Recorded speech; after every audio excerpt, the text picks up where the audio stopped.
4000 week की इस पुस्तक में आप सब कुछ करना बंद करना सीखेंगे ताकि आप उन चीजों पर ध्यान केंद्रित कर सकें जो मायने रखती हैं।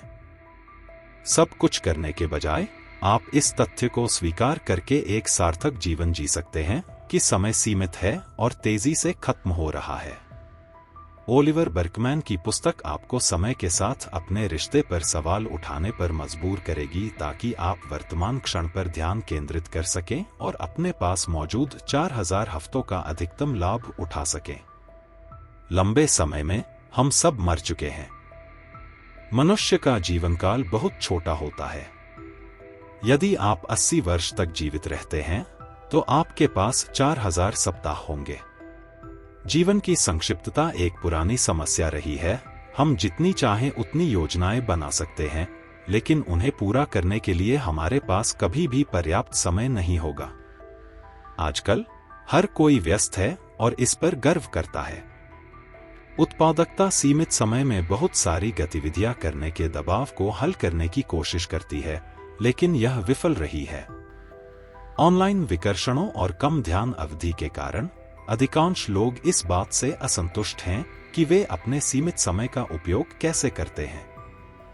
समय हमारे पास सबसे कीमती संपत्ति है, लेकिन हम जितने बड़े होते हैं उतनी ही तेजी से यह बीतता हुआ प्रतीत होता है। आधुनिक समाज उत्पादकता, जीवन हैक और हम जो करते हैं उसे अधिकतम करने के प्रति जुनूनी है। विडंबना यह है कि हम अपने बचाए गए समय के साथ और अधिक करने की मजबूरी महसूस करते हैं। सच तो यह है कि हम जितना समय नियंत्रित करने की कोशिश करते हैं वह हमसे उतना ही दूर होता जाता है। सभी घरेलू सामान जो हमारे समय को मुक्त करने का वादा करते थे, उन्होंने कुछ समय के लिए समस्या का समाधान किया, लेकिन इस प्रक्रिया में हमें और अधिक अधीर बना दिया। जीवन का उद्देश्य चीजों को पूरा करना नहीं होना चाहिए, बल्कि सही चीजों को पूरा करना होना चाहिए। महत्वपूर्ण चीजों को अनिश्चित भविष्य के लिए न टालें। यह पुस्तक समय का सर्वोत्तम उपयोग करने के बारे में नहीं है और यह मानती है कि अधिकांश समय प्रबंधन पुस्तकें विफल रही हैं। उत्पादकता के साथ एक समस्या है और वह यह है कि दक्षता हमें अधिक व्यस्त बनाती है। कार्य जीवन संतुलन जैसी कोई चीज नहीं है और आप कभी भी सब कुछ नियंत्रण में नहीं रख पाएंगे। भाग आय चुनने का चयन। अध्याय 1, सीमाओं को गले लगाने वाला जीवन। हमारी समस्या यह नहीं है कि हमारे पास सीमित समय है। समस्या यह है कि हम सोचते हैं कि हमें इसका उपयोग कैसे करना है। सैकड़ों साल पहले अंग्रेज नौकर थे। उन्हें अपनी आय का एक बड़ा हिस्सा अपने स्वामी या कैथोलिक चर्च को देना पड़ता था। जानलेवा बीमारियां थीं, लोगों की स्वच्छता में बहुत कमी थी और काम बहुत खराब था। इन सब के बावजूद समय कोई समस्या नहीं थी।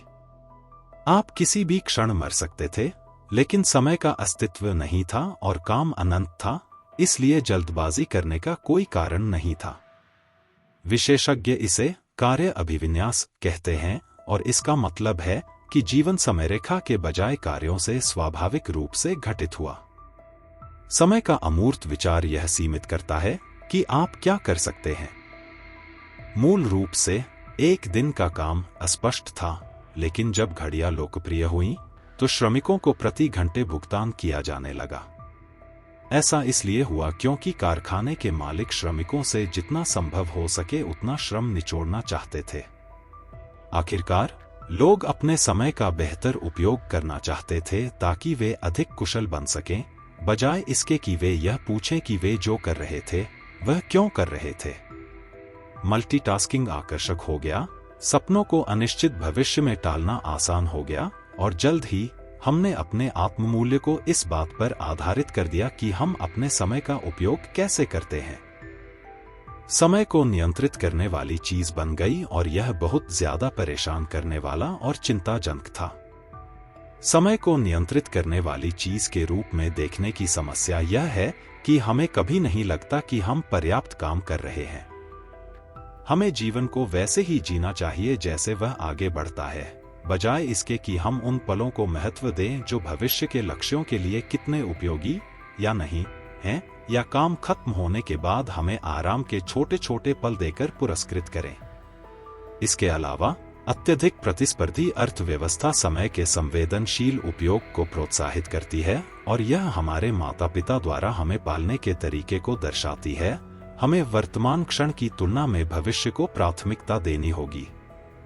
भविष्य पर बहुत अधिक निर्भर रहने से चिंता और बेचैनी की भावना पैदा होती है जो कभी दूर नहीं होती। समय को लगातार नियंत्रित करने की कोशिश करने से समय हमें नियंत्रित करने लगता है। जितनी जल्दी हम इस तथ्य को स्वीकार कर लें कि हम सब कुछ नहीं कर सकते, उतना ही बेहतर है। ज्यादातर लोग इस बारे में सोचने से बचते हैं क्योंकि इसका मतलब है कि आपको कुछ कठिन विकल्प चुनने होंगे। साथ ही हमें यह स्वीकार करना होगा कि हमारे पास अपने समय पर बहुत कम नियंत्रण है। नतीजतन हम इससे बचते हैं, हम ज्यादा मेहनत करते हैं, हम आशाजनक समय प्रबंधन प्रणालियों का उपयोग करते हैं जो हमें कभी कहीं नहीं ले जाती हैं, या हम टालमटोल करते हैं। सीमाओं का विरोधाभास कहता है कि जितना अधिक हम स्वतंत्रता पाने के लिए अपने समय का प्रबंधन करने की कोशिश करते हैं, उतना ही अधिक तनाव महसूस करते हैं। लेकिन इस तथ्य का सामना करके कि समय सीमित है, हम उतने ही अधिक उत्पादक बन जाते हैं। समय का उपयोग करने के बजाय हम समय को हमारा उपयोग करने दे सकते हैं। इसमें हमारे पर्यावरण और हमारे सामने प्रकट होने वाले हर पल पर प्रतिक्रिया करना शामिल है। अध्याय 2, दक्षता जाल। हम जितना कर सकते हैं उससे ज्यादा करना आम बात हो गई है और हमें जितना करना चाहिए उससे ज्यादा मेहनत करने का अंतहीन दबाव है। इसे बनाए रखना असंभव है और हमें कुछ असहज सच्चाइयों का सामना करना पड़ता है। हर चीज को एक साथ फिट करने की शुरुआत करने में समस्या यह है कि हम लक्ष्य को आगे बढ़ाना शुरू कर देंगे, इसलिए ज्यादा चीजें प्राथमिकता बन जाएंगी। पार्किंसन का नियम कहता है कि काम अपने पूरा होने के लिए उपलब्ध समय को भरने के लिए फैलता है। इसलिए ज्यादा कुशल बनना पर्याप्त नहीं है क्योंकि जल्द ही मांगें बढ़ जाएंगी और लाभ कम हो जाएंगे। विशेषज्ञ इसे दक्षता जाल कहते हैं। ऐसा होने से बचने के लिए कठोर विकल्प चुनें।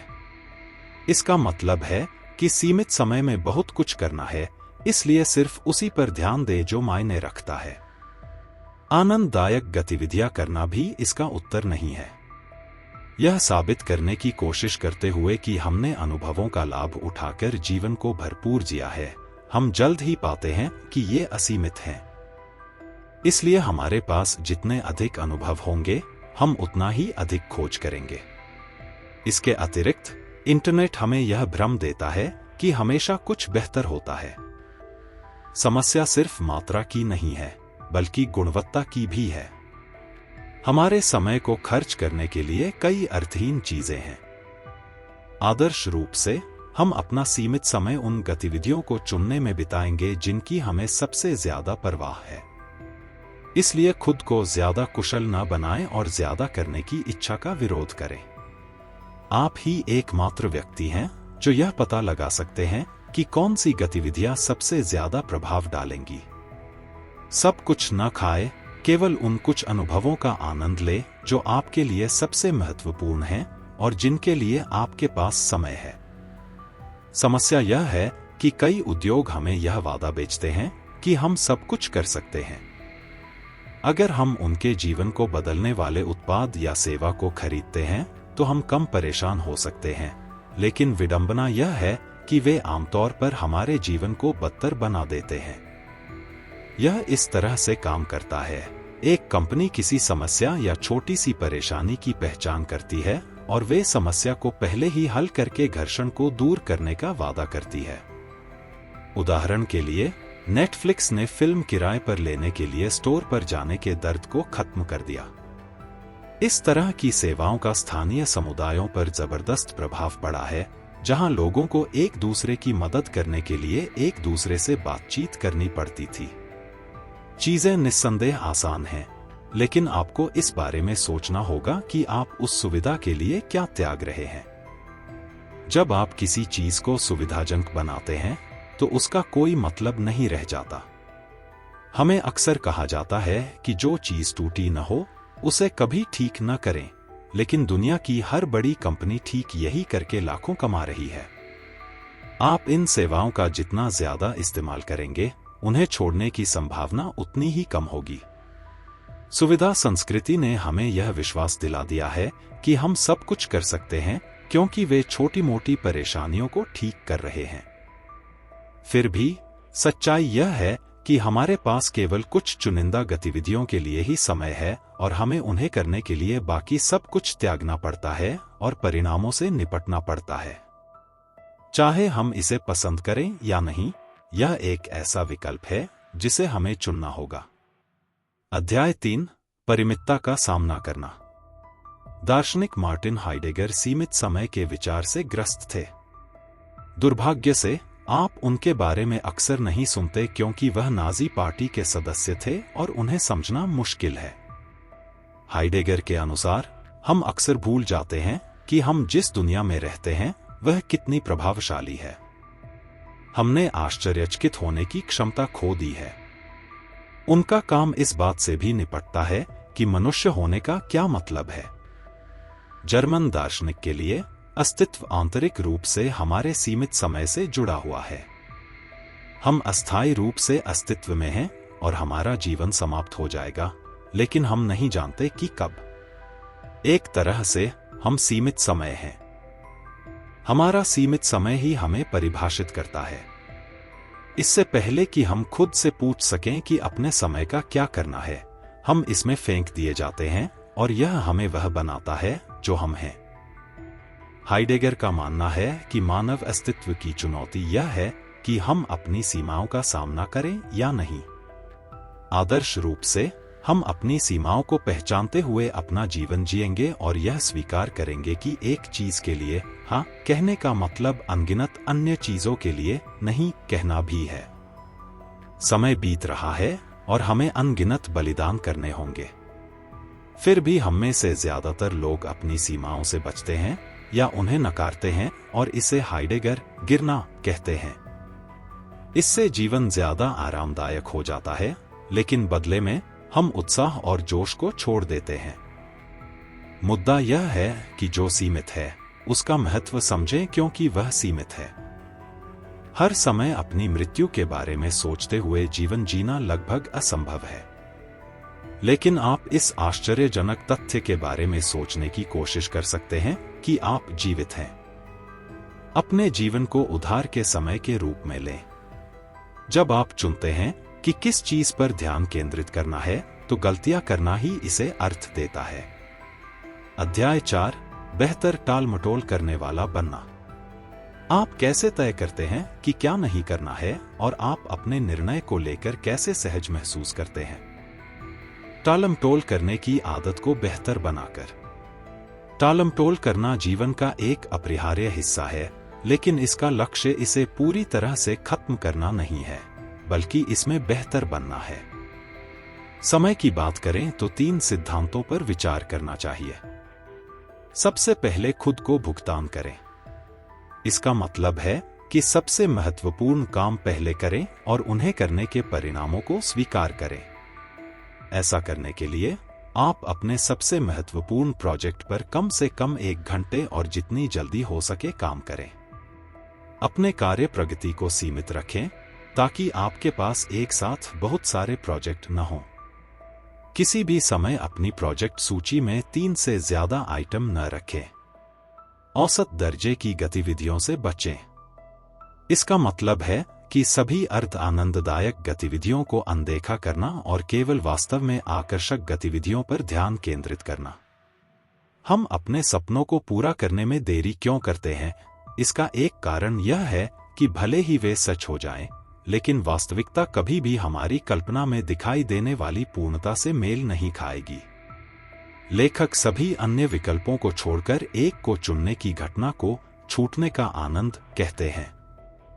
एक बार जब आप ऐसा कर लेते हैं, तो आपके पास आगे बढ़ने का एक रास्ता होता है, जिसमें आपकी पसंद के परिणामों को स्वीकार करना शामिल होता है। अध्याय 5, तरबूज की समस्या। समय प्रबंधन में सबसे बड़ी समस्या है ध्यान भटकाना। हजारों सालों से लोग ध्यान भटकाने वाली चीजों से जूझते आ रहे हैं, इसलिए यह कोई नई बात नहीं है। ध्यान भटकाने वाली चीजों की समस्या यह है कि वे आपकी ध्यान देने की क्षमता को छीन लेती हैं, और यही तो जिंदा रहने का मतलब है। जब हम किसी ऐसी चीज पर ध्यान देते हैं जिसका हम महत्व नहीं समझते, तो हम अपने जीवन के एक हिस्से से उसका भुगतान करते हैं। ध्यान भटकाना हमारी पसंद नहीं है। उनके पीछे कोई और होता है, और आमतौर पर वे हमारे सर्वोत्तम हितों को ध्यान में नहीं रखते। हमें अविचलित होने की जरूरत नहीं है। हमें इस बात की स्पष्ट परिभाषा रखनी होगी कि क्या महत्वपूर्ण है। कुछ मामलों में हम अपना समय उस चीज में बिताने के बजाय विचलित होना पसंद करते हैं जिसे हम सबसे ज्यादा महत्व देते हैं। अध्याय 6, अंतरंग बाधा डालने वाला। जब कोई चीज हमें परेशान करती है, जैसे कि वैक्सीन लगवाना या बहुत ज्यादा ठंड लगना, तो सामान्य ज्ञान हमें किसी और चीज पर ध्यान केंद्रित करने के लिए कहता है। लेकिन हम हमेशा वर्तमान क्षण पर ध्यान केंद्रित कर सकते हैं और अनुभव को और अधिक सहनीय बनाने की कोशिश कर सकते हैं। रोजाना सोशल मीडिया जैसे विकर्षण हमें आकर्षित करते हैं क्योंकि हम अपने काम में तल्लीन नहीं होते हैं, इसलिए हम किसी ऐसी चीज की उम्मीद करते हैं जो हमें भागने दे। मैरी ओलिवर विकर्षणों के प्रति इस प्रवृत्ति को अंतरंग बाधा डालने वाला कहते हैं। ज्यादातर लोग उन चीजों से भी बचने की कोशिश करते हैं जिन्हें वे वास्तव में करना पसंद करते हैं। ऐसा इसलिए हो सकता है क्योंकि हम ऊब चुके हैं। ऊब लगभग असहनीय हो सकती है क्योंकि यह हमें अपने सीमित नियंत्रण का सामना करने के लिए मजबूर करती है। साथ ही तकनीक एक बेहतरीन पलायन प्रदान करती है। कोई सीमा नहीं है और हम हमेशा स्क्रॉल कर सकते हैं, कहीं भी जा सकते हैं और कोई भी बन सकते हैं। हम आपके तकनीक के उपयोग को सीमित करने या डिटॉक्स करने की कोशिश कर सकते हैं, लेकिन इच्छा बनी रहेगी। वास्तव में लेखक कोई समाधान नहीं सुझाता है क्योंकि उसका मानना है कि कोई समाधान नहीं है। हमें बस यह स्वीकार करना होगा कि लगातार अप्रिय स्थिति में रहना इंसान होने का हिस्सा है। भाग 2, नियंत्रण से परे।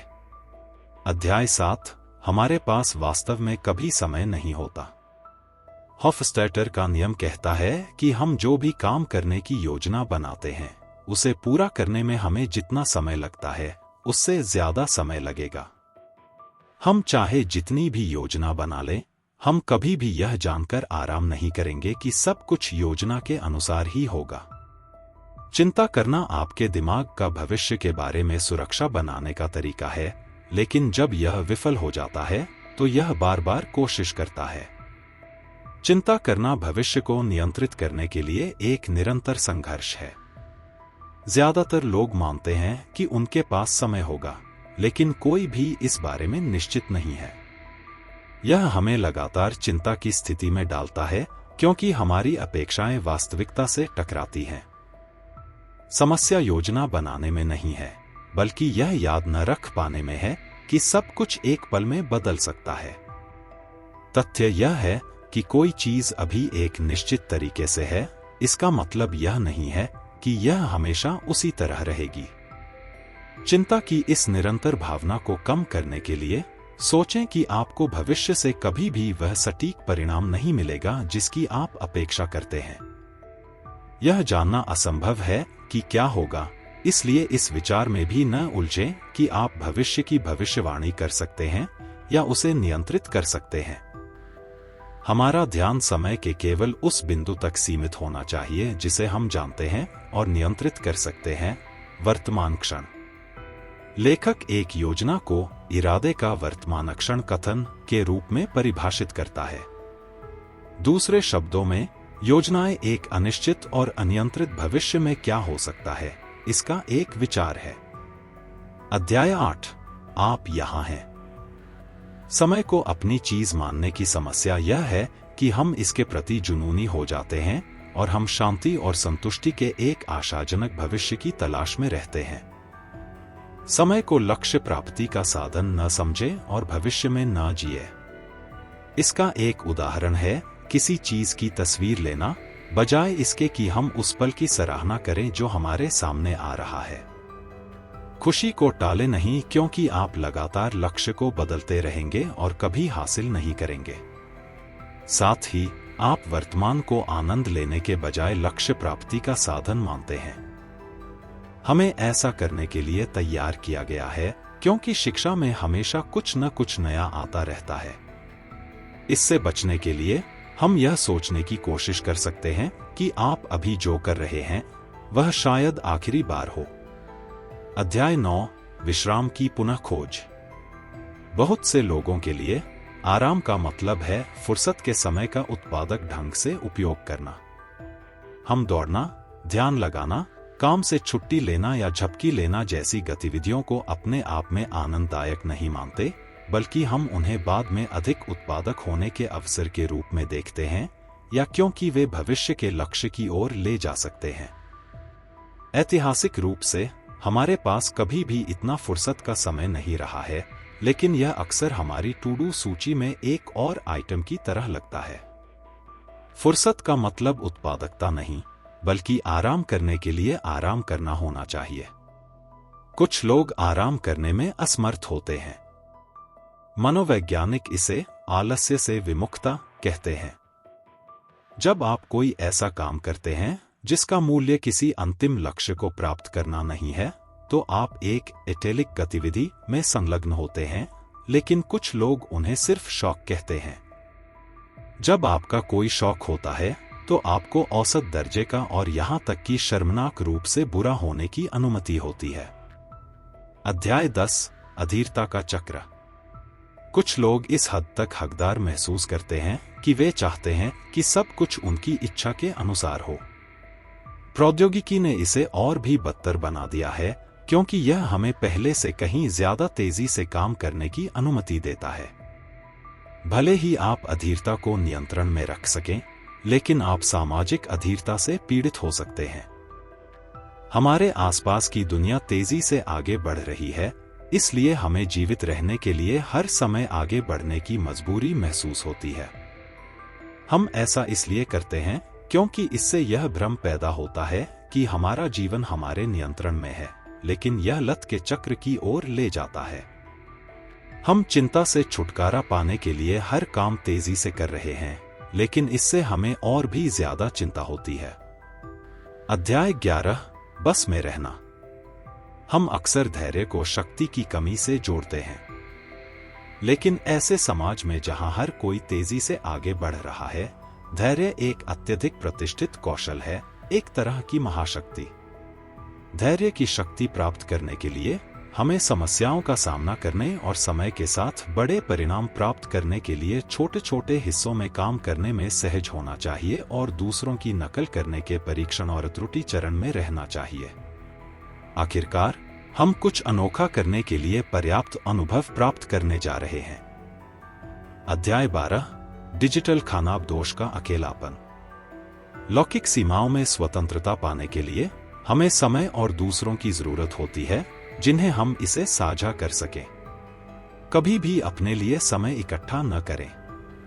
जब तक आप किसी समुदाय का हिस्सा हैं, तब तक अपने समय पर नियंत्रण रखना अच्छा है।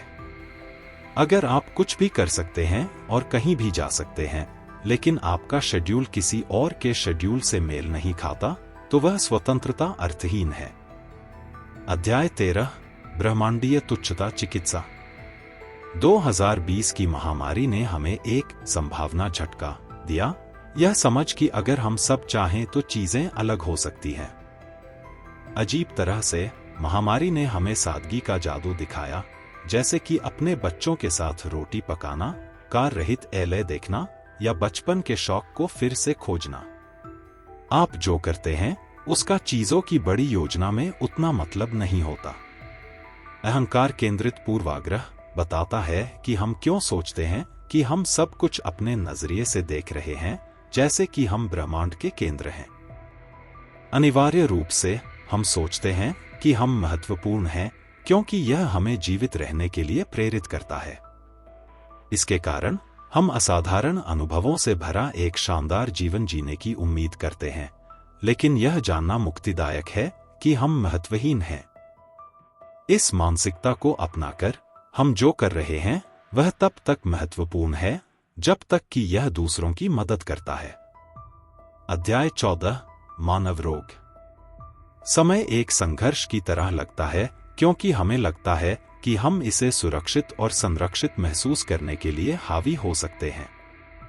जब हम बूढ़े हो जाते हैं तो हम यह सोचना चाहते हैं कि हमने वास्तव में जीवन जिया है और हमारा अस्तित्व ब्रह्मांड के लिए मायने रखता है, लेकिन यह एक भ्रम है।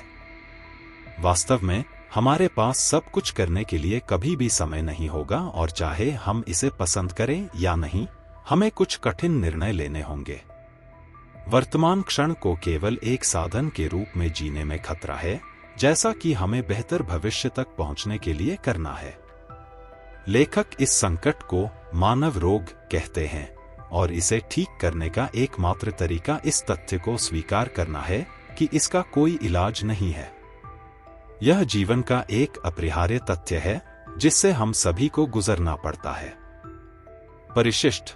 अपनी सीमाओं को अपनाने के लिए 10 उपकरण। उत्पादकता के लिए निश्चित मात्रा दृष्टिकोण अपनाएं। आपको 2 टू डू लिस्ट की आवश्यकता है, एक खुली और एक बंद।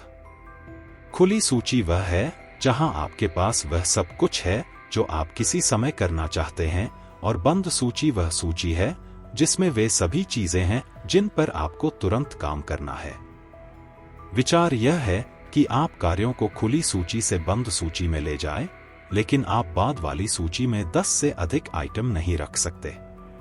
इसके अतिरिक्त आपको अपने दैनिक कार्य में समय सीमाएं जोड़नी चाहिए और इसका मतलब आमतौर पर एक विशिष्ट शेड्यूल निर्धारित करना होता है। क्रमबद्ध करें। इसमें एक समय में एक ही प्रोजेक्ट पर ध्यान केंद्रित करना और उस एक चीज को छोड़कर बाकी सब को स्थगित करना शामिल है। तय करें कि आप किसमें असफल होने जा रहे हैं। इसे रणनीतिक कम उपलब्धि कहा जाता है और इसमें उन क्षेत्रों को चुनना शामिल है जहां आप खराब प्रदर्शन करेंगे। जो आपने पूरा कर लिया है उस पर ध्यान दें, न कि जो करना बाकी है उस पर। टू डू लिस्ट के अलावा अपनी पिछली उपलब्धियों को देखने के लिए एक किया हुआ काम भी रखें। जब बात सक्रियता, दान और राजनीति की हो तो अपनी लड़ाई चुनें। एकल उद्देश्य वाली तकनीकों का उपयोग करें और अपने डिवाइस को उबाऊ बनाएं। किंडल जैसे डिवाइस को अपनाएं जो आपको केवल एक ही काम करने देता है और अन्य डिवाइस को कम आकर्षक बनाता है, जैसे कि आपके स्मार्टफोन पर रंग से ग्रेस्केल पर स्विच करना। अक्सर नए अनुभवों में संलग्न रहें ताकि बचपन जैसा आश्चर्य वापस आ सके जिसे हम वयस्क होने पर खो चुके हैं, खासकर जब बात सांसारिक चीजों की हो। जब रिश्तों की बात आती है तो शोध के लिए समय निकालें। दूसरों के बारे में बात करते समय उत्सुक रहें, भले ही आप ऊब गए हों। जब भी आपके मन में उदार होने की इच्छा हो तो यथाशीघ्र उस पर कार्य करें। यदि आप अपने समय के साथ अच्छे निर्णय लेना चाहते हैं तो आपको कुछ न करने की आदत डालनी होगी। अक्सर उत्पादकता सलाह हमारे समय को अधिकतम करने, अधिक काम करने और इसके लिए कुशल होने के बारे में होती है। यह एक ताज़ा वैकल्पिक दृष्टिकोण था जो हमारी सीमाओं का सामना करने, यह महसूस करने पर केंद्रित था कि विचलित होना विकासवादी मानवीय है और यह महसूस करना कि हम समझौता कर सकते हैं।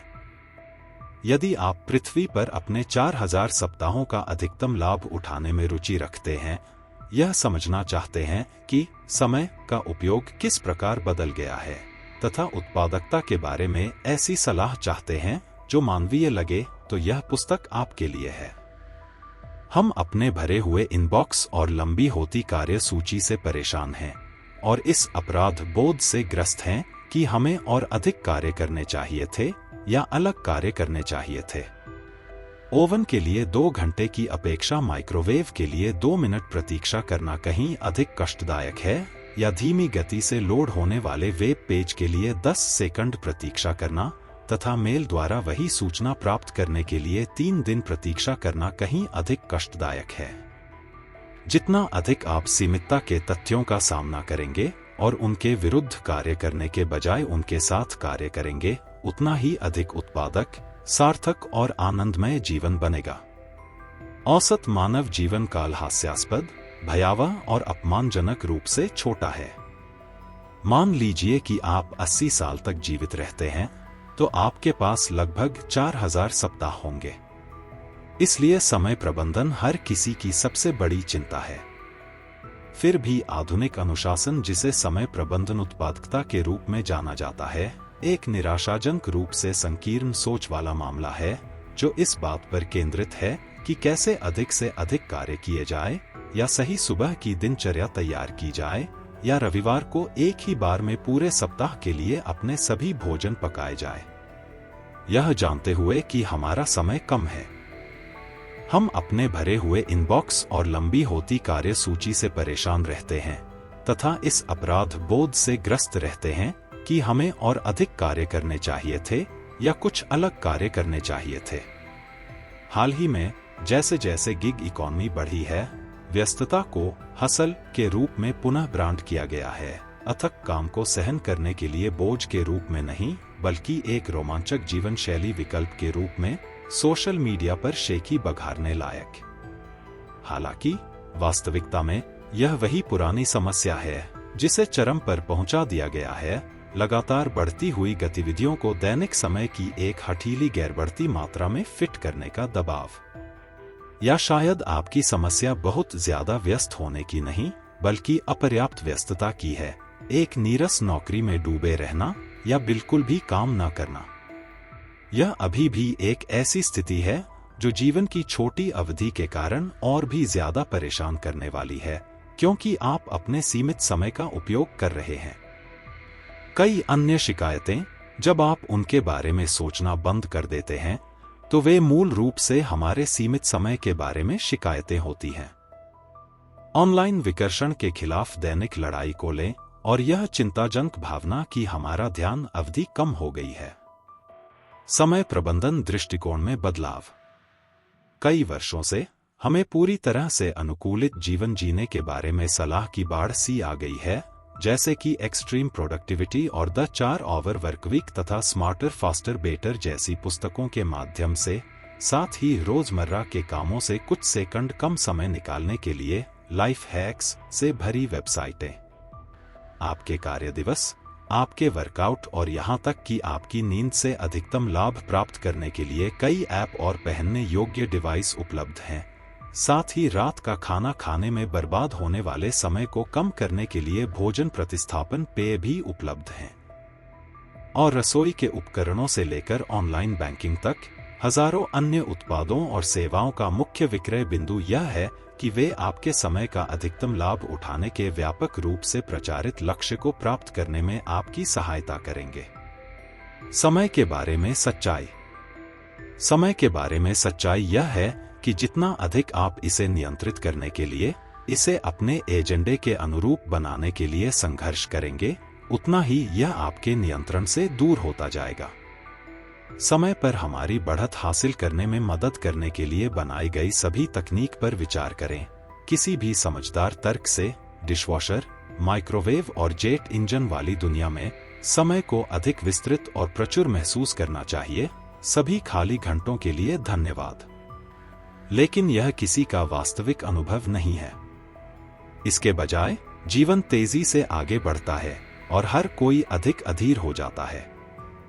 माइक्रोवेव के लिए 2 मिनट इंतजार करना ओवन के लिए 2 घंटे की तुलना में किसी तरह से बहुत अधिक परेशान करने वाला है, या धीमी गति से लोड होने वाले वेब पेज के लिए 10 सेकंड बनाम मेल द्वारा समान जानकारी प्राप्त करने के लिए 3 दिन। और गलत होने की यह भावना हमारे अधिक उत्पादक बनने के प्रयासों से और भी बढ़ जाती है, जिसका असर यह होता है कि हम वास्तव में महत्वपूर्ण चीजों को क्षितिज से दूर धकेल देते हैं। हमारे दिन कार्यों को पूरा करने की कोशिश में बीत जाते हैं ताकि उन्हें दूर किया जा सके, जिसका नतीजा यह होता है कि हम मानसिक रूप से भविष्य में जीते हैं, इस बात का इंतजार करते हुए कि हम आखिरकार कब उन चीजों पर ध्यान देंगे जो वास्तव में मायने रखती हैं, और इस बीच इस बात की चिंता करते हैं कि हम उस स्तर पर नहीं पहुंच पाते हैं कि हमारे पास उस गति के साथ तालमेल रखने के लिए प्रेरणा या सहन शक्ति की कमी हो सकती है जिस गति से जीवन अब आगे बढ़ रहा है। समय की भावना आनंदहीन तात्कालिकता की है। हम में से कई लोग अपना जीवन खुद को और अपने बच्चों को ऐसे अकल्पनीय लक्ष्यों के साधन बनने के लिए तैयार करने में बिताते हैं जो हमारे अपने नहीं हैं। हर चीज पर शीर्ष पर बने रहने के हमारे संघर्ष से किसी के हितों की पूर्ति हो सकती है।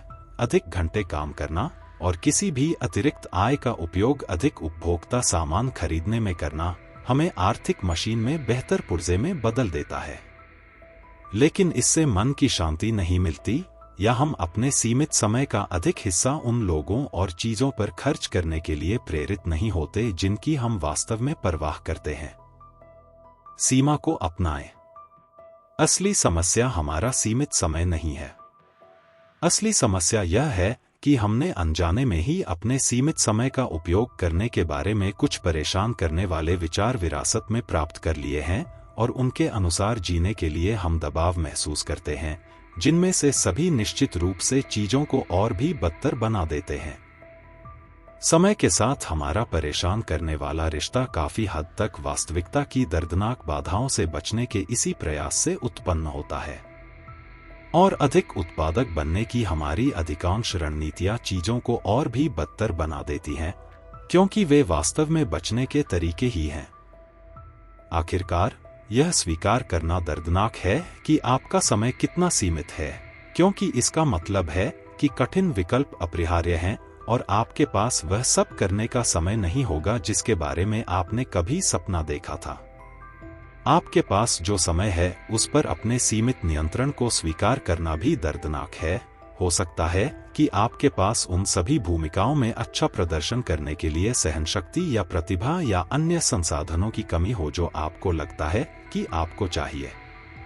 और इसलिए अपनी सीमाओं का सामना करने के बजाय हम खुद को असीम महसूस करने के प्रयास में बचने की रणनीतियों में संलग्न होते हैं।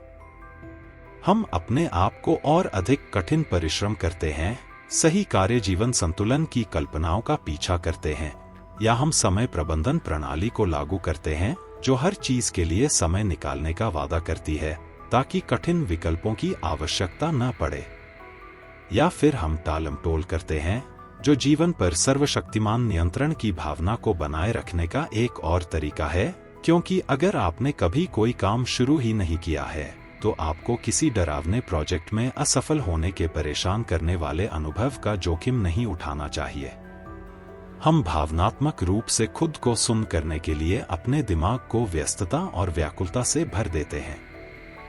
हालांकि वास्तविकता को नकारना कभी काम नहीं आता।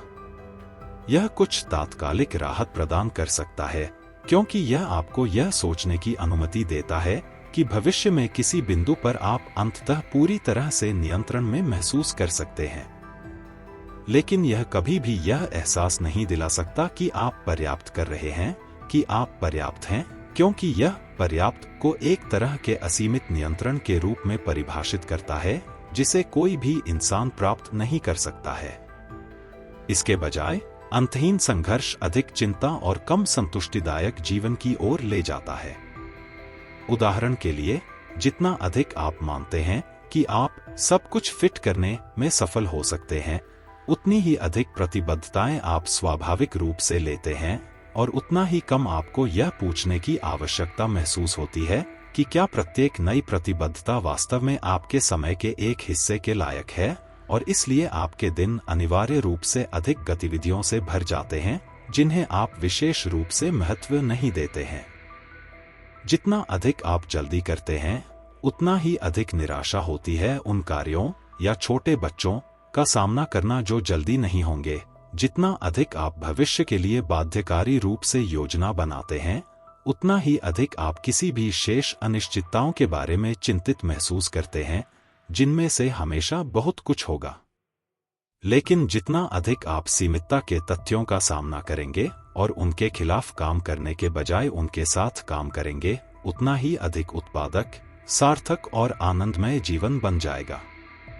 व्यावहारिक दृष्टि से समय के प्रति सीमित दृष्टिकोण का अर्थ है अपने दिन को इस समझ के साथ व्यवस्थित करना कि आपके पास निश्चित रूप से उन सभी चीजों के लिए समय नहीं होगा जो आप करना चाहते हैं या जो अन्य लोग आपसे करवाना चाहते हैं, और इसलिए कम से कम आप असफलता के लिए खुद को कोसना बंद कर सकते हैं। चूंकि कठिन विकल्प अपरिहार्य हैं, इसलिए महत्वपूर्ण यह है कि उन्हें सचेत रूप से चुनना सीखें। यह तय करें कि किस पर ध्यान केंद्रित करना है और किसकी उपेक्षा करनी है, बजाय इसके कि उन्हें डिफ़ॉल्ट रूप से लेने दें या अपने आप को धोखा दें कि पर्याप्त कड़ी मेहनत और सही समय प्रबंधन युक्तियों के साथ आपको उन्हें बिल्कुल भी नहीं चुनना होगा। जब तक आप अपने समय पर असंभव मांगों का जवाब देते रहेंगे, खुद को यह समझाने की कोशिश करते रहेंगे कि आप एक दिन असंभव को पूरा करने का कोई रास्ता खोज लेंगे, तब तक आप उन मांगों के साथ सहयोग कर रहे हैं। जबकि एक बार जब आप गहराई से समझ जाते हैं कि वे असंभव हैं, तो आप उनका विरोध करने के लिए नए सिरे से सशक्त हो जाएंगे और इसके बजाय आप जिस भी स्थिति में हों, सबसे सार्थक जीवन बनाने पर ध्यान केंद्रित करेंगे। प्रौद्योगिकी का दक्षता जाल। यह पूरी दर्दनाक विडंबना ईमेल के मामले में विशेष रूप से चौंकाने वाली है। 20वीं सदी का वह शानदार आविष्कार जिसके जरिए दुनिया का कोई भी व्यक्ति आपको कभी भी परेशान कर सकता है, और वह भी बिना किसी खर्च के, एक डिजिटल विंडो के जरिए जो आपकी नाक से कुछ इंच की दूरी पर या आपकी जेब में, आपके पूरे कामकाजी दिन में और अक्सर सप्ताहांत में भी मौजूद रहती है। इस व्यवस्था का इनपुट पक्ष सिद्धांत रूप में आप जितने ईमेल प्राप्त कर सकते हैं अनिवार्य रूप से अनंत है, लेकिन आउटपुट पक्ष संदेशों की वह संख्या जिसे आप ठीक से पढ़ पाएंगे, उत्तर दे पाएंगे या बस हटाने का विचार कर पाएंगे, पूरी तरह से सीमित है। इसलिए अपने ईमेल को बेहतर तरीके से प्रोसेस करना एक अनंत ऊंची सीढ़ी पर तेजी से चढ़ने जैसा है। आप ज्यादा जल्दी महसूस करेंगे, लेकिन चाहे आप कितनी भी तेजी से आगे बढ़े, आप कभी भी शीर्ष पर नहीं पहुंच पाएंगे। आप जितने ज्यादा शानदार अनुभव प्राप्त करने में सफल होते हैं, उतने ही ज्यादा शानदार अनुभव आपको लगने लगते हैं कि आपके पास पहले से मौजूद सभी अनुभवों के अलावा और भी कई शानदार अनुभव हो सकते हैं या होने चाहिए, जिसके परिणामस्वरूप अस्तित्वगत दबाव की भावना और भी बदतर हो जाती है। शायद यह बिना कहे ही समझ में आता है कि इंटरनेट इस सब को और भी ज्यादा पीड़ादायक बना देता है, क्योंकि यह आपको अपने समय का बेहतर उपयोग करने में मदद करने का वादा करता है, साथ ही साथ आपको अपने समय के लिए और भी ज्यादा संभावित उपयोगों से भी अवगत कराता है, ताकि जिस उपकरण का आप जीवन से सबसे ज्यादा लाभ उठाने के लिए उपयोग कर रहे हैं, वह आपको ऐसा महसूस कराए कि आप इससे भी ज्यादा कुछ खो रहे हैं। उदाहरण के लिए, फेसबुक उन घटनाओं के बारे में सूचित रहने का एक बेहद कारगर तरीका है जिनमें आप शामिल होना चाहते हैं, लेकिन यह उन ज्यादा घटनाओं के बारे में सुनने का एक गारंटीकृत तरीका भी है जिनमें आप शामिल होना चाहते हैं, जितना कि कोई और शायद ही कभी शामिल हो सकता है। OkCupid डेट करने के लिए लोगों को खोजने का एक कारगर तरीका है, लेकिन साथ ही यह आपको लगातार उन सभी अन्य संभावित रूप से अधिक आकर्षक लोगों के बारे में याद दिलाता रहता है जिन्हें आप डेट कर रहे हैं। ईमेल बड़ी मात्रा में संदेशों का तेजी से जवाब देने के लिए एक बेजोड़ उपकरण है, लेकिन फिर अगर ईमेल नहीं होता तो आपको पहले स्थान पर वे सभी संदेश प्राप्त नहीं होते। हर चीज पर नजर रखने के लिए हम जिन तकनीकों का इस्तेमाल करते हैं, वे हमेशा अंत में हमें विफल कर देती हैं, क्योंकि वे हर उस चीज का आकार बढ़ा देती हैं जिस पर हम नियंत्रण पाने की कोशिश कर रहे होते हैं। हालांकि जाल का सबसे बुरा पहलू यह है कि यह गुणवत्ता का भी मामला है। आप जितना ज्यादा सब कुछ फिट करने के लिए संघर्ष करेंगे, उतना ही ज्यादा समय आप खुद को कम सार्थक चीजों पर खर्च करते हुए पाएंगे। एक अतिमहत्वाकांक्षी समय प्रबंधन प्रणाली अपनाएं जो आपकी पूरी टू डू सूची का ख्याल रखने का वादा करती है, और आप शायद उस सूची में सबसे महत्वपूर्ण वस्तुओं को भी नहीं देख पाएंगे। उदाहरण, अपनी सेवानिवृत्ति को जितना संभव हो सके दुनिया को देखने के लिए समर्पित करें, और आप शायद सबसे दिलचस्प हिस्सों को भी नहीं देख पाएंगे। आप खुद से कह सकते हैं कि ऐसे कामों के लिए मुझे पूरा ध्यान देने की जरूरत थी, जिसका मतलब था कि मुझे तब तक इंतजार करना था जब तक कि मेरे पास काफी खाली समय न हो और कम छोटे छोटे लेकिन जरूरी कामों पर मेरा ध्यान न जाए। और इसलिए इसके बजाय मैं एक कर्तव्यनिष्ठ और कुशल कर्मचारी की तरह अपनी ऊर्जा को डेस्क साफ करने में लगाता, छोटे मोटे कामों को निपटाने के लिए आगे बढ़ता, लेकिन फिर पता चलता कि ऐसा करने में पूरा दिन लग जाता है। रात भर में ही डेस्क फिर से भर जाता है और नई दिल्ली ईमेल का जवाब देने या मील के पत्थर वाले लेख पर शोध करने का समय कभी नहीं आता। इस तरह से कोई भी व्यक्ति सालों बर्बाद कर सकता है, व्यवस्थित रूप से उन चीजों को टालता रहता है जिनकी उसे सबसे ज्यादा परवाह है। सुविधा का प्रभाव अक्सर सिर्फ इतना ही नहीं होता कि कोई गतिविधि कम मूल्यवान लगने लगती है, बल्कि यह भी होता है कि हम कुछ मूल्यवान गतिविधियों में शामिल होना ही बंद कर देते हैं और ज्यादा सुविधाजनक गतिविधियों में लग जाते हैं। क्योंकि आप घर पर रह सकते हैं, सीमलेस पर खाना ऑर्डर कर सकते हैं और नेटफ्लिक्स पर सिटकॉम देख सकते हैं, आप खुद को ऐसा करते हुए पाते हैं। हालांकि आप अच्छी तरह से जानते होंगे कि अगर आपने शहर में दोस्तों से मिलने के लिए अपॉइंटमेंट रखा होता या कोई नई दिलचस्प रेसिपी बनाने की कोशिश की होती तो आपका समय बेहतर होता। सुविधा संस्कृति के नुकसानों पर एक निबंध में कानून के प्रोफेसर टिम वू लिखते हैं, मैं अपनी कॉफी खुद बनाना पसंद करता हूं, लेकिन स्टारबक्स इंस्टेंट इतना सुविधाजनक है कि मैं शायद ही कभी वह करता हूं जो मुझे पसंद है। इस बीच जीवन के वे पहलू जो अधिक सुचारू रूप से चलने का विरोध करते हैं, वे विकर्षक लगने लगते हैं। वो कहते हैं, जब आप लाइन में लगने से बच सकते हैं और अपने फोन पर कॉन्सर्ट टिकट खरीद सकते हैं, तो चुनाव में वोट देने के लिए लाइन में इंतजार करना परेशान करने वाला होता है। जैसे जैसे सुविधा रोजमर्रा की जिंदगी में घर करती जा रही है, गतिविधियां धीरे धीरे दो प्रकारों में विभाजित होती जा रही हैं। एक प्रकार की जो अब कहीं अधिक सुविधाजनक हैं, लेकिन जो हमें खोखली या हमारी सच्ची प्राथमिकताओं से मेल नहीं खाती हैं, और एक प्रकार की जो अब अत्यधिक कष्टप्रद लगती हैं, क्योंकि वे अब भी असुविधाजनक बनी हुई हैं। परिमितता का सामना करना। क्यों मान लिया जाए कि समय की अनंत आपूर्ति डिफॉल्ट है और मृत्यु दर इसका घोर उल्लंघन है? या इसे दूसरे तरीके से कहें तो 4000 सप्ताहों को एक बहुत छोटी संख्या क्यों माना जाए, क्योंकि यह अनंत की तुलना में बहुत छोटी है, बजाय इसके कि इसे एक बहुत बड़ी संख्या के रूप में माना जाए, क्योंकि यह इतने सप्ताह हैं जितने कि अगर आप कभी पैदा ही न हुए होते। निश्चित रूप से केवल वही व्यक्ति जो यह देखने में विफल रहा कि किसी भी चीज का होना कितना उल्लेखनीय है, अपने अस्तित्व को इस तरह से स्वीकार करेगा जैसे कि यह कोई ऐसी चीज हो जिसे पाने का उसे पूरा अधिकार है और जिसे कभी नहीं छीना जाना चाहिए। तो शायद ऐसा नहीं है कि आपको समय की असीमित आपूर्ति से वंचित किया गया है। शायद यह लगभग समझ से परे चमत्कार है कि आपको कोई भी समय दिया गया है।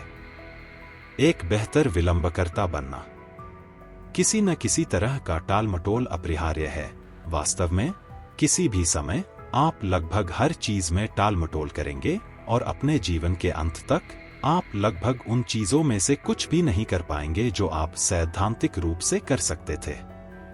इसलिए मुद्दा टालमटोल को खत्म करना नहीं है, बल्कि यह है कि आप किस चीज में टालमटोल करने जा रहे हैं। इसे अधिक समझदारी से चुनें ताकि आप सबसे ज्यादा महत्वपूर्ण चीजों पर ध्यान केंद्रित कर सकें। किसी भी समय प्रबंधन तकनीक का वास्तविक माप यह है कि क्या यह आपको सही चीजों की उपेक्षा करने में मदद करती है या नहीं। सबसे पहले खुद को भुगतान करें के संदर्भ में सोचना इन एकमुश्त सुझावों को जीवन के दर्शन में बदल देता है, जिसके मूल में यह सरल अंतर्दृष्टि निहित है। यदि आप अपने 4000 सप्ताहों में से कुछ समय उस काम को करने में बिताने की योजना बनाते हैं जो आपके लिए सबसे ज्यादा मायने रखता है, तो किसी न किसी समय आपको इसे करना ही होगा। शीर्ष 5 का चयन। बफेट की सलाह है, वह आदमी से कहता है कि वह उन शीर्ष 25 चीजों की एक सूची बनाए जो वह जीवन से चाहता है और फिर उन्हें सबसे महत्वपूर्ण से कम महत्वपूर्ण के क्रम में व्यवस्थित करे। बफेट का कहना है कि शीर्ष 5 वे होने चाहिए जिनके इर्द गिर्द वह अपना समय व्यवस्थित करता है। लेकिन पायलट जो सुनने की उम्मीद कर रहा होगा उसके विपरीत, बफेट कथित तौर पर बताते हैं कि शेष 20 दूसरी श्रेणी की प्राथमिकताएं नहीं हैं जिनकी ओर उसे मौका मिलने पर मुड़ना चाहिए। बिल्कुल नहीं। वास्तव में ये वे हैं जिनसे उसे हर कीमत पर सक्रिय रूप से बचना चाहिए, क्योंकि ये महत्वाकांक्षाएं उसके लिए इतनी महत्वपूर्ण नहीं हैं कि वह उसके जीवन का मूल बन सके, फिर भी इतनी आकर्षक हैं कि उसका ध्यान उन चीजों से हटा दें जो सबसे ज्यादा मायने रखती हैं। चूंकि जीवन जीने के तरीके के बारे में हर वास्तविक दुनिया का विकल्प जीवन जीने के अनगिनत वैकल्पिक तरीकों को खोने का कारण बनता है, इसलिए इस चिंता में कि आप किसी तरह उन नुकसानों से बचने में सक्षम हो सकते हैं, टालमटोल करने या प्रतिबद्धताओं से बचने का कोई कारण नहीं है। नुकसान तो होना ही है। वह जहाज रवाना हो चुका है और कितनी राहत की बात है। समझौता करने की कला।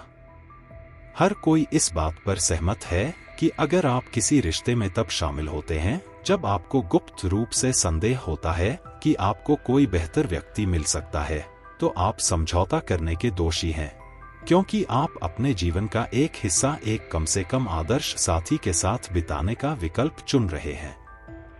लेकिन चूंकि समय सीमित है, इसलिए समझौता करने से इनकार करने का निर्णय एक दशक तक बेचैन होकर ऑनलाइन डेटिंग नेटवर्क पर सही व्यक्ति की तलाश करना भी समझौता करने का मामला है, क्योंकि आप अपने सीमित समय के एक दशक को एक अलग तरह की कम से आदर्श स्थिति में उपयोग करने का विकल्प चुन रहे हैं।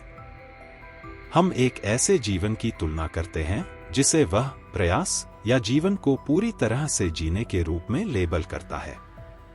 लेकिन यह भी एक गलती है, और सिर्फ इसलिए नहीं कि समझौता करना अपरिहार्य है, बल्कि इसलिए भी क्योंकि जीवन को पूरी तरह से जीने के लिए समझौता करना पड़ता है। आपको अपेक्षाकृत स्थायी तरीके से किसी ऐसी चीज पर समझौता करना चाहिए जो आपके प्रयास का उद्देश्य हो, ताकि उस प्रयास को प्रयास के रूप में गिना जा सके। वह लिखते हैं, आप पहले कानून या कला या राजनीति पर समझौता किए बिना और इसलिए अन्य करियर के संभावित पुरस्कारों को त्यागने का फैसला किए बिना एक अति सफल वकील या कलाकार या राजनीतिज्ञ नहीं बन सकते। यदि आप उन सभी के बीच झूलते हैं, तो आप उनमें से किसी में भी सफल नहीं होंगे। इसी तरह एक रोमांटिक रिश्ते के वास्तव में पूर्ण होने की कोई संभावना नहीं है जब तक कि आप कम से कम कुछ समय के लिए उस विशिष्ट रिश्ते के लिए उसकी सभी खामियों के साथ समझौता करने के लिए तैयार न हों, जिसका अर्थ है अनंत संख्या में बेहतर काल्पनिक विकल्पों के मोहक लालच को ठुकराना। यही कारण है कि जिन कामों से आप डरते थे या जिन्हें करने में देरी कर रहे थे, उन्हें करने से आपको अप्रत्याशित रूप से शांति मिलती है। काम पर अपना नोटिस देना, माता पिता बनना, परिवार के किसी मुद्दे को सुलझाना या घर खरीदना। जब आप पीछे नहीं मुड़ सकते, तो चिंता दूर हो जाती है, क्योंकि अब यात्रा करने के लिए केवल एक ही दिशा है, अपनी पसंद के परिणामों की ओर आगे बढ़ना। विकर्षण और व्यवधान। यह देखना दिलचस्प होगा कि यह कितना असाधारण रूप से अजीब है। आखिर क्यों हम उन चीजों पर ध्यान केंद्रित करके इतने असहज हो जाते हैं जो मायने रखती हैं, वे चीजें जो हम सोचते हैं कि हम अपने जीवन में करना चाहते हैं, कि हम उन चीजों में भागना पसंद करते हैं जो परिभाषा के अनुसार वे चीजें हैं जो हम अपने जीवन में नहीं करना चाहते हैं। कुछ खास काम इतने अप्रिय या डराने वाले हो सकते हैं कि उनसे बचने की प्राथमिकता बहुत उल्लेखनीय नहीं होगी। लेकिन सबसे आम समस्या बोरियत की है, जो अक्सर बिना किसी स्पष्टीकरण के पैदा होती है। अचानक जिस चीज को करने का आपने संकल्प लिया था, क्योंकि उसे करना आपके लिए मायने रखता था, वह इतनी ज्यादा उबाऊ लगने लगती है कि आप एक पल के लिए भी उस पर ध्यान केंद्रित नहीं कर पाते। इस रहस्य का समाधान, हालांकि यह नाटकीय लग सकता है, यह है कि जब भी हम ध्यान भटकाने के आगे झुकते हैं, हम अपनी सीमितता के साथ एक दर्दनाक मुठभेड़ से भागने का प्रयास कर रहे होते हैं, सीमित समय की मानवीय दुर्दशा के साथ, और विशेष रूप से ध्यान भटकाने के मामले में उस समय पर सीमित नियंत्रण के साथ, जो इस बारे में निश्चित महसूस करना असंभव बना देता है कि चीजें कैसे घटित होंगी। जब आप किसी ऐसी चीज पर ध्यान केंद्रित करने का प्रयास करते हैं जिसे आप महत्वपूर्ण समझते हैं, तो आपको अपनी सीमाओं का सामना करने के लिए बाध्य होना पड़ता है। यह एक ऐसा अनुभव है जो विशेष रूप से असहज लगता है, क्योंकि आपके हाथ में जो कार्य है वह ऐसा है जिसे आप बहुत महत्व देते हैं। इससे यह समझना भी आसान हो जाता है कि आम तौर पर ध्यान भटकाने के लिए सुझाई जाने वाली रणनीतियां, डिजिटल डिटॉक्स, अपने इनबॉक्स को कब चेक करना है, इस बारे में व्यक्तिगत नियम वगैरह शायद ही कभी काम आती हैं, या कम से कम लंबे समय तक नहीं। इनमें उन चीजों तक आपकी पहुंच सीमित करना शामिल है जिनका इस्तेमाल आप ध्यान भटकाने की अपनी इच्छा को शांत करने के लिए करते हैं, और तकनीक के सबसे व्यसनी रूपों के मामले में यह निश्चित रूप से एक समझदारी भरा विचार है, लेकिन वे इच्छा को संबोधित नहीं करते हैं। भले ही आप फेसबुक छोड़ दें, या कार्य दिवस के दौरान खुद को सोशल मीडिया से प्रतिबंधित कर लें, या खुद को पहाड़ों में एक केबिन में निर्वासित कर लें, फिर भी आप शायद उन चीजों पर ध्यान केंद्रित करने में अप्रिय रूप से विवश महसूस करेंगे जो मायने रखती हैं। इसलिए आप खुद को विचलित करके दर्द से राहत पाने का कोई तरीका ढूंढ लेंगे, दिवास्वप्न देखकर, अनावश्यक झपकी लेकर, या उत्पादकता के शौकीनों का पसंदीदा विकल्प अपनी टू डू सूची को फिर से डिजाइन करके और अपने डेस्क को फिर से व्यवस्थित करके। सबसे बड़ी बात यह है कि जिसे हम विकर्षण मानते हैं वह हमारे विचलित होने का अंतिम कारण नहीं है। वे स्थान हैं जहां हम सीमाओं का सामना करने की असुविधा से राहत पाने के लिए जाते हैं। किसी कठिन परियोजना में या किसी उबाऊ रविवार की दोपहर में शांतिपूर्ण तल्लीनता प्राप्त करने का तरीका शांति या तल्लीनता की भावना का पीछा करना नहीं है, बल्कि असुविधा की अपरिहार्यता को स्वीकार करना है तथा अपनी स्थिति के विरुद्ध शिकायत करने के बजाय उसकी वास्तविकता पर अधिक ध्यान देना है। यह समझना कि सीमित मानव होने के बारे में कुछ सत्य हैं जिनसे आप कभी मुक्त नहीं हो सकते, एक बहुत ही व्यावहारिक प्रकार की मुक्ति है। आप घटनाओं के क्रम को निर्धारित नहीं कर सकते, और वास्तविकता की बाधाओं को स्वीकार करने का विरोधाभासी इनाम यह है कि वे अब इतनी बाध्यकारी नहीं लगती। भविष्य अनियंत्रित है। हकीकत में आपको एक भी सप्ताह नहीं मिलता, इस अर्थ में कि यह गारंटी देने में सक्षम हो कि यह आएगा, या कि आप इसे अपनी इच्छानुसार उपयोग करने की स्थिति में होंगे।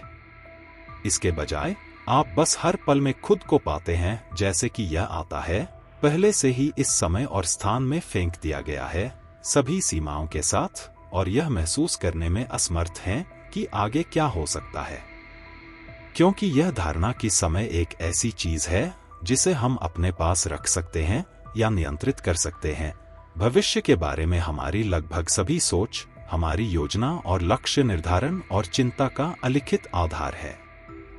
इसलिए यह चिंता और उत्तेजना का एक निरंतर स्रोत है, क्योंकि हमारी अपेक्षाएं हमेशा इस जिद्दी वास्तविकता से टकराती रहती हैं कि समय हमारे पास नहीं है और हमारे नियंत्रण में नहीं हो सकता।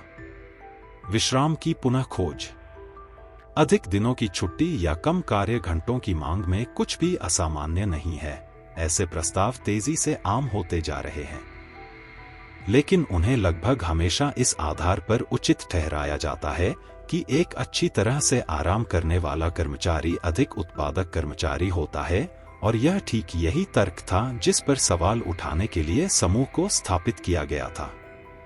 इसके सदस्य जानना चाहते थे कि समुद्र के किनारे छुट्टियां मनाना, या दोस्तों के साथ भोजन करना, या बिस्तर पर आलसी सुबह को काम पर बेहतर प्रदर्शन के संदर्भ में क्यों बचाव की आवश्यकता है। हमारे पास वास्तव में पिछले दशकों की तुलना में अधिक अवकाश समय है, लेकिन शायद एक कारण यह है कि हम जीवन का अनुभव उस तरह से नहीं करते हैं, क्योंकि अवकाश अब बहुत आरामदेह नहीं लगता। इसके बजाय यह अक्सर टू डू सूची में एक और आइटम की तरह लगता है, और हमारे कई समय की परेशानियों की तरह शोध से पता चलता है कि यह समस्या आपके अमीर होने के साथ साथ और भी बदतर होती जाती है। अमीर लोग अक्सर काम में व्यस्त रहते हैं, लेकिन उनके पास खाली समय के किसी भी घंटे का उपयोग करने के लिए अधिक विकल्प भी होते हैं। किसी और की तरह वे एक उपन्यास पढ़ सकते हैं या सैर कर सकते हैं, लेकिन वे समान रूप से ओपेरा में भाग ले सकते हैं या कोर्टचेवेल की यात्रा की योजना बना सकते हैं। इसलिए वे यह महसूस करने के लिए अधिक प्रवण हैं कि कुछ अवकाश गतिविधियां हैं जो उन्हें करनी चाहिए थी लेकिन नहीं कर पा रहे हैं। लेकिन औद्योगिकीकरण, घड़ी के समय की मानसिकता के प्रसार से उत्प्रेरित होकर इन सभी को बहा ले गया। कारखानों और मिलों को सैकड़ों लोगों के समन्वित श्रम की आवश्यकता थी, जिन्हें प्रति घंटे के हिसाब से भुगतान किया जाता था, और इसका परिणाम यह हुआ कि अवकाश का समय काम से बहुत अलग हो गया। परोक्ष रूप से श्रमिकों को एक सौदा पेश किया गया, आप अपने अवकाश के समय में जो चाहे कर सकते हैं, बशर्ते कि इससे नौकरी में आपकी उपयोगिता को नुकसान न पहुंचे, बल्कि बेहतर हो कि बढ़े। इसलिए जब उच्च वर्ग ने निम्न वर्ग के जिन पीने के उत्साह पर भय व्यक्त किया, तो इसमें लाभ का उद्देश्य था हैंगओवर के साथ काम पर आना, क्योंकि आपने अपना अवकाश समय बर्बाद कर दिया था, सौदे का उल्लंघन था। एक संकीर्ण अर्थ में इस नई स्थिति ने कामकाजी लोगों को पहले की तुलना में अधिक स्वतंत्र बना दिया, क्योंकि उनका अवकाश वास्तव में उनका अपना था, जबकि चर्च और समुदाय ने उनके द्वारा किए जाने वाले लगभग हर काम को निर्देशित किया था। लेकिन साथ ही एक नया पदानुक्रम स्थापित किया गया था। अब काम को अस्तित्व के वास्तविक बिंदु के रूप में देखा जाना चाहिए। अवकाश केवल आगे के काम के उद्देश्यों के लिए पुनर्प्राप्ति और पुनःपूर्ति का अवसर था।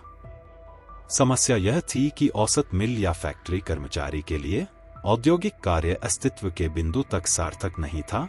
आप इसे पैसे के लिए करते थे, आंतरिक संतुष्टि के लिए नहीं। इसलिए अब पूरे जीवन काम और अवकाश को अपने लिए नहीं, बल्कि भविष्य में किसी और चीज के लिए महत्व दिया जाना था। आराम के लिए आराम करना, अपने लिए एक आलसी घंटे का आनंद लेना। सबसे पहले इस तथ्य को स्वीकार करना आवश्यक है कि यही वह है कि आपके दिन भविष्य में पूर्णतः अजेय खुशी की स्थिति की ओर नहीं बढ़ रहे हैं, और इस तरह की धारणा के साथ उनसे संपर्क करना व्यवस्थित रूप से हमारे 4000 सप्ताहों के मूल्य को नष्ट करना है। अधीर होना। हालांकि वैज्ञानिक रूप से यह स्थापित करना कठिन है, लेकिन हम निश्चित रूप से पहले की तुलना में बहुत अधिक अधीर हो गए हैं। देरी के प्रति हमारी घटती सहनशीलता, सड़क पर होने वाले गुस्से और राजनेताओं के साउंड बाइट की लंबाई से लेकर औसत वेब उपयोगकर्ता द्वारा धीमी गति से लोड होने वाले पेज के लिए प्रतीक्षा करने के लिए तैयार सेकंड की संख्या तक, हर चीज के आंकड़ों में परिलक्षित होती है। यह गणना की गई है कि यदि अमेज़न का फ्रंट पेज 1 सेकंड और धीरे लोड होता है, तो कंपनी को वार्षिक बिक्री में $1.6 बिलियन का नुकसान होगा। त्वरित जीवन जीने की आधुनिक बीमारी है गति की लत। लेकिन जैसे जैसे समाज में तेजी आती है, कुछ बदलाव होते हैं। ज्यादा से ज्यादा संदर्भों में धैर्य शक्ति का एक रूप बन जाता है। जल्दी करने के लिए तैयार दुनिया में जल्दी करने की इच्छा का विरोध करने की क्षमता, चीजों को समय लेने देना, दुनिया पर पकड़ बनाने, महत्वपूर्ण काम करने और भविष्य के लिए अपनी सारी पूर्ति को टालने के बजाय खुद करने से संतुष्टि प्राप्त करने का एक तरीका है। धैर्य की छवि बहुत खराब है। एक बात तो यह है कि आपको जो भी काम करने के लिए कहा गया है, उसे करने के लिए धैर्य की आवश्यकता होगी। यह आपको बिल्कुल भी पसंद नहीं आएगा। हालांकि अधिक स्पष्ट रूप से कहें तो यह परेशान करने वाला निष्क्रिय काम है। डिजिटल खानाबदोश का अकेलापन। समय के मामले में हम वास्तव में किस तरह की आजादी चाहते हैं? एक तरफ व्यक्तिगत समय संप्रभुता का सांस्कृतिक रूप से मनाया जाने वाला लक्ष्य है, अपना खुद का शेड्यूल तय करने की आजादी, अपनी पसंद खुद चुनने की आजादी, अपने कीमती 4000 हफ्तों में दूसरे लोगों की दखलंदाजी से मुक्त होना। दूसरी ओर दुनिया के बाकी हिस्सों की लय के साथ तालमेल बिठाने की इच्छा से अर्थ की गहन भावना आती है। उन सभी सार्थक सहयोगी प्रयासों में शामिल होने के लिए स्वतंत्र होना, जिनके लिए आपको क्या और कब करना है, इस पर अपने एकमात्र नियंत्रण का कम से कम कुछ त्याग करना पड़ता है। पहली तरह की स्वतंत्रता प्राप्त करने की रणनीतियां ऐसी चीजें हैं जो उत्पादकता सलाह की किताबों में भरी पड़ी हैं। आदर्श सुबह की दिनचर्या, सख्त व्यक्तिगत कार्यक्रम और हर दिन ईमेल का जवाब देने में आप कितना समय बिताते हैं, इसे सीमित करने की रणनीतियां, साथ ही नहीं कहना सीखने के महत्व पर उपदेश, ये सभी इस जोखिम के खिलाफ बचाव के रूप में काम करते हैं कि दूसरे लोग आपके समय का उपयोग कैसे करते हैं, इस पर बहुत अधिक प्रभाव डाल सकते हैं। और निस्संदेह इनकी भूमिका है, हमें दृढ़ सीमाएं निर्धारित करने की आवश्यकता है ताकि धमकाने वाले बॉस, शोषणकारी रोजगार व्यवस्था या लोगों को खुश करने की दोषी प्रवृत्ति हर दिन के पाठ्यक्रम को निर्धारित न करें। महत्वहीनता में सौंदर्य। कोई आश्चर्य नहीं कि अपनी तुच्छता की याद दिलाए जाने पर राहत मिलती है। यह एहसास होने का एहसास है कि आप खुद को इस पूरे समय उन मानकों पर टिकाए हुए थे जिन्हें आप उचित रूप से पूरा नहीं कर सकते थे। और यह एहसास सिर्फ शांत करने वाला नहीं है बल्कि मुक्तिदायक भी है, क्योंकि एक बार जब आप अच्छी तरह से बिताए गए जीवन की ऐसी अवास्तविक परिभाषा से बोझिल नहीं होते, तो आप इस संभावना पर विचार करने के लिए स्वतंत्र हो जाते हैं कि आपके सीमित समय का उपयोग करने के लिए बहुत अधिक विविध प्रकार की चीजें सार्थक हो सकती हैं। आप इस संभावना पर विचार करने के लिए भी स्वतंत्र हो जाते हैं कि आप जो चीजें पहले से ही कर रहे हैं वे आपकी अपेक्षा से ज्यादा सार्थक हैं, और अब तक आप अवचेतन रूप से उनका अवमूल्यन कर रहे थे इस आधार पर कि वे पर्याप्त महत्वपूर्ण नहीं थी। समय का पुनर्लेखन। समय को संघर्षपूर्ण महसूस करने का कारण यह है कि हम लगातार उस पर नियंत्रण पाने का प्रयास करते रहते हैं, अपने जीवन पर प्रभुत्व और नियंत्रण की स्थिति में खुद को लाने का प्रयास करते रहते हैं ताकि हम अंततः सुरक्षित और संरक्षित महसूस कर सकें और घटनाओं के प्रति अधिक संवेदनशील न रहें। लेकिन इस सब के पीछे गहरी सच्चाई यह है कि हमें समय नहीं मिलता या हमारे पास समय नहीं है, बल्कि हम खुद समय हैं। हम अपने जीवन के क्षणों के साथ अपने रिश्ते में कभी भी ऊपरी हाथ नहीं पा सकेंगे, क्योंकि हम कुछ और नहीं बल्कि वे क्षण हैं। उन पर कब्जा करने के लिए सबसे पहले उनसे बाहर निकलना होगा, उनसे अलग होना होगा। लेकिन हम कहां जाएंगे? समय वह पदार्थ है जिससे मैं बना हूं, जॉर्ज लुइस बोर्गेस लिखते हैं। समय एक नदी है जो मुझे बहा ले जाती है, लेकिन मैं नदी हूं। यह एक बाग है जो मुझे नष्ट करता है, लेकिन मैं बाग हूं। यह एक आग है जो मुझे भस्म कर देती है, लेकिन मैं आग हूं। जब नदी ही आप हैं, तो नदी के किनारे की सुरक्षा के लिए कोई संघर्ष नहीं है। और इसलिए असुरक्षा और भेद्यता डिफॉल्ट स्थिति है, क्योंकि हर उस क्षण में जब आप अपरिहार्य रूप से होते हैं, कुछ भी हो सकता है। एक जरूरी ईमेल से जो आपकी सुबह की योजनाओं को विफल कर देता है, या एक शोक जो आपकी दुनिया को उसकी नींव तक हिला देता है। अंतरिक्ष और समय में पूरी तरह से प्रवेश करना, जो कि हम में से कोई भी कभी भी नहीं कर सकता है, का अर्थ है हार स्वीकार करना। इसका अर्थ है अपने भ्रमों को खत्म होने देना। आपको यह स्वीकार करना होगा कि हमेशा करने के लिए बहुत कुछ होगा, कि आप कठिन विकल्पों से बच नहीं सकते या दुनिया को अपनी पसंदीदा गति से नहीं चला सकते, कि कोई भी अनुभव, विशेष रूप से अन्य मनुष्यों के साथ घनिष्ठ संबंध, कभी भी पहले से ही बिना किसी दर्द के और अच्छे से होने की गारंटी नहीं दी जा सकती है। और यह कि एक ब्रह्मांडीय दृष्टिकोण से जब यह सब खत्म हो जाएगा, तो यह वैसे भी बहुत मायने नहीं रखेगा। और यह सब स्वीकार करने के बदले में आप वास्तव में यहां होते हैं। आप जीवन पर कुछ वास्तविक खरीदारी करते हैं।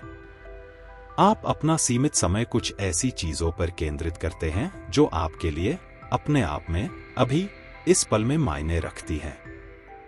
शायद यह स्पष्ट करना उचित होगा कि इनमें से कोई भी तर्क, विवाह या पालन पोषण, संगठन बनाने या राजनीतिक व्यवस्थाओं में सुधार जैसे दीर्घकालिक प्रयासों के खिलाफ नहीं है, और निश्चित रूप से जलवायु संकट से निपटने के खिलाफ नहीं है। ये उन चीजों में से हैं जो सबसे ज्यादा मायने रखती हैं। लेकिन यह एक तर्क है कि वे चीजें भी केवल अभी मायने रख सकती हैं, शामिल काम के प्रत्येक क्षण में, चाहे वे अभी तक उस तक पहुंची हों या नहीं जिसे बाकी दुनिया फलित मानती है। क्योंकि अभी ही आपको सब कुछ मिलता है। अपने सीमित समय का अधिकतम लाभ उठाने के लिए अपने जीवन या कार्य में आप वर्तमान में कहां आराम की तलाश कर रहे हैं, जबकि थोड़ी असुविधा की आवश्यकता है। क्या आप स्वयं को उत्पादकता या प्रदर्शन के ऐसे मानकों पर टिकाए हुए हैं तथा उनके आधार पर स्वयं का मूल्यांकन कर रहे हैं जिन्हें पूरा करना असंभव है? किन तरीकों से आप अभी तक इस तथ्य को स्वीकार नहीं कर पाए हैं कि आप वही हैं जो आप हैं, न कि वह व्यक्ति जो आप सोचते हैं कि आपको होना चाहिए? जीवन के किन क्षेत्रों में आप तब तक पीछे हटते रहते हैं जब तक आपको यह महसूस न हो जाए कि आप जानते हैं कि आप क्या कर रहे हैं?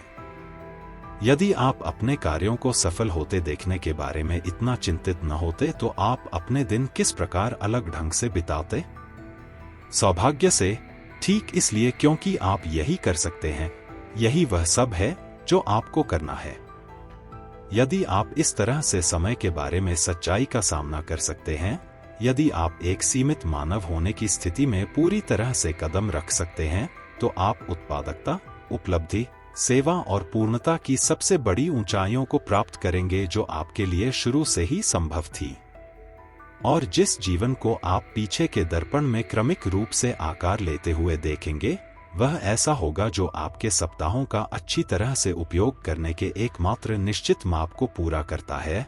यह नहीं कि आपने कितने लोगों की मदद की या आपने कितना काम किया, बल्कि यह कि इतिहास में अपने क्षण की सीमाओं और अपने सीमित समय और प्रतिभाओं के भीतर काम करते हुए आपने वास्तव में वह सब कुछ किया और करके हम में से बाकी लोगों के लिए जीवन को और अधिक उज्जवल बना दिया, चाहे वह कोई भी शानदार कार्य या अजीब छोटी सी बात हो जिसके लिए आप यहां आए थे। औसत मानव जीवनकाल बेतुके, भयावह, अपमानजनक रूप से छोटा है, लेकिन यह निरंतर निराशा का कारण नहीं है या अपने सीमित समय का अधिकतम लाभ उठाने के बारे में चिंताभरी घबराहट में जीने का कारण नहीं है। यह राहत का कारण है। आपको वह चीज छोड़नी पड़ती है जो हमेशा असंभव थी, अनुकूलित, असीम रूप से सक्षम, भावनात्मक रूप से अजेय, पूरी तरह से स्वतंत्र व्यक्ति बनने की खोज जो आप आधिकारिक तौर पर होने चाहिए। फिर आपको अपनी आस्तीन ऊपर चढ़ानी पड़ती है और इसके बजाय जो शानदार ढंग से संभव है उस पर काम करना शुरू करना पड़ता है।